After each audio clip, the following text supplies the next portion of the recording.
2022 में डायरेक्टर विवेक अग्निहोत्री ने the Kashmir files बनाकर सभी का ध्यान अपनी तरफ खींच लिया, जो 1990 में कश्मीरी हिंदुओं के पलायन पर केंद्रित फिल्म थी और इसमें इससे जुड़ी घटनाओं को एक नरसंहार के रूप में दर्शाया गया था।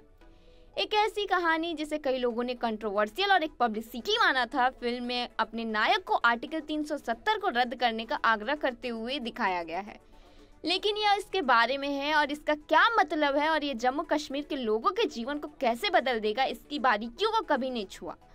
2 साल बाद आदित्य सुहास जम्भाले द्वारा डायरेक्ट आर्टिकल 370 है उन घटनाओं की बारीकियों को दिखाने का एक ईमानदार प्रयास, जिसके कारण आर्टिकल 370 को रद्द कर दिया गया था, जिसने जम्मू कश्मीर राज्य को एक दर्जा दिया जो 1947 से बहस का विषय बना हुआ है। इसमें यामी गौतम और प्रियामणि फिल्म अधिकांश भाग में आपको इन्फॉर्म, एजुकेटेड और इन्वेस्टेड रखती हैं। हर उस व्यक्ति के लिए जो आर्टिकल 370 का क्या मतलब है, इसके एग्जिस्टेंस और कैंसिलेशन के बारे में सब कुछ जानना चाहता है, लेकिन वास्तव में इसके महत्व या रेलेवेंस को समझने की परवाह नहीं करता है। ये 2.5 घंटे की फिल्म एक प्रभावशाली ढंग से बनाई गई है, जो जटिलताओं में गहराई से उतरती है, ना राजनीति का, और बहुत सरल तरीके से एक औसत दर्शक को समझने के लिए एक आकर्षक घड़ी प्रस्तुत करता है। क्या आर्टिकल 370 द कश्मीर फाइल्स का विस्तार है? कुछ हद तक हाँ, लेकिन एक बहुत ही अलग लेंस है और पूरी तरह से अलग दृष्टिकोण से वास्तव में एक ताजा। यह फिल्म काफी अलग होने वाली है, जिसमें तथ्यों को उसी समय बताने पर कायम है जब वे घटित हुए थे, और यही वह जगह है जहां यह वास्तव में जीतता है। आर्टिकल 370 न केवल घटनाओं को प्रस्तुत करता है, बल्कि यह दिखाने के लिए उनके बारे में बताता है कि कैसे कश्मीर में बेकाबू हिंसा ने वर्तमान सरकार को जम्मू कश्मीर की विशेष स्थिति को खत्म करने के लिए बढ़ावा दिया। मुझे अच्छा लगा कि फिल्म मेकर ने प्रभाव डालने के लिए देशभक्ति की घिसी पिटी बातों को सहारा नहीं लिया, बल्कि एक ज्ञानवर्धक कहानी बताने के लिए कठिन कथानक को चुना। आदित्य धर और मोनाल ठाकुर द्वारा लिखित फिल्म कुछ शक्तिशाली प्रदर्शनों के दौरान शो को चुराने के बावजूद अपनी कहानी को अधिकतम रन टाइम तक हीरो बने रहने की अनुमति देती है। फिल्म की शुरुआत 1947 में सीपिया टोन दृश्यों और अजय देवगन के वॉइस ओवर के साथ होती है, जिसमें बताया गया है कि कैसे कश्मीर का एक हिस्सा पाकिस्तान में चला गया और आर्टिकल 370 कैसे अस्तित्व में आया।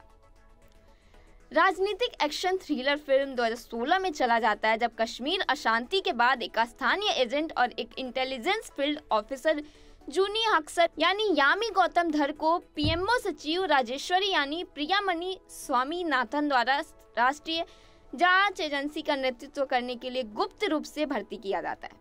आर्टिकल 370 को निरस्त करने से महीनों पहले कश्मीर में ऑपरेशन संघर्षपूर्ण अर्थव्यवस्था को उजागर करना, अलगाववादियों और भ्रष्ट अधिकारियों से लड़ना और आतंकवादी स्थिति पर अंकुश लगाना। पहला भाग धीमी गति से चलता है, जिसमें आधार तय करने के लिए गति बनाने में समय लगता है और दुखद पुलवामा हमले को सोच समझ कर अंतराल ब्लॉक के रूप में उपयोग किया जाता है। दूसरे भाग में अधिक केंद्रित दृष्टिकोण के साथ फिल्म तेजी से आगे बढ़ती और अच्छी तरह से बुनी जाती है, जिसमें एक सेटिस्फाइंग क्लाइमेक्स मिलता है जो 30 मिनट तक चलता है। इनमें से कुछ संवाद कश्मीर पर आधारित कई फिल्मों में हमने जो सुना है उसे दोहराते हुए लग सकते हैं, फिर भी ऐसे कई हिस्से हैं जहाँ लाइनें आपको प्रशंसा करने पर मजबूर कर देती है। यामी गौतम ने दमदार अभिनय किया है और वो अपने किरदार में शानदार है। उनका बेतुका व्यवहार फिल्म को गंभीरता प्रदान करता है और वो अपने एक्शन और गहन संवाद अदायगी से ज्यादातर बातें करती हैं। मुझे विशेष रूप से वे हिस्से पसंद आए जब वो वर्दी में अपने साथियों के लिए खड़ी होती हैं या अपनी सफलताओं को हमेशा खतरे में डालने के लिए किसी अन्य सहकर्मी का सामना करती हैं।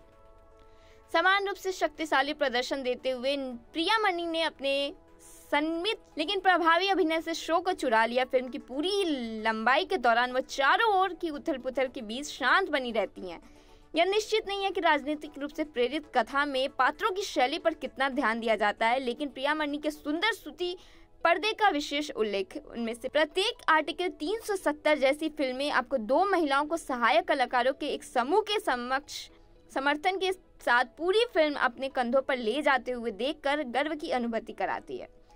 उम्मीद है कि ऐसी फिल्में अधिक फिल्म निर्माताओं के लिए, महिला अभिनेताओं के लिए ऐसी मजबूत, प्रेरित और अभूतपूर्व भूमिकाएं लिखने के लिए प्रेरणा का काम करेगी।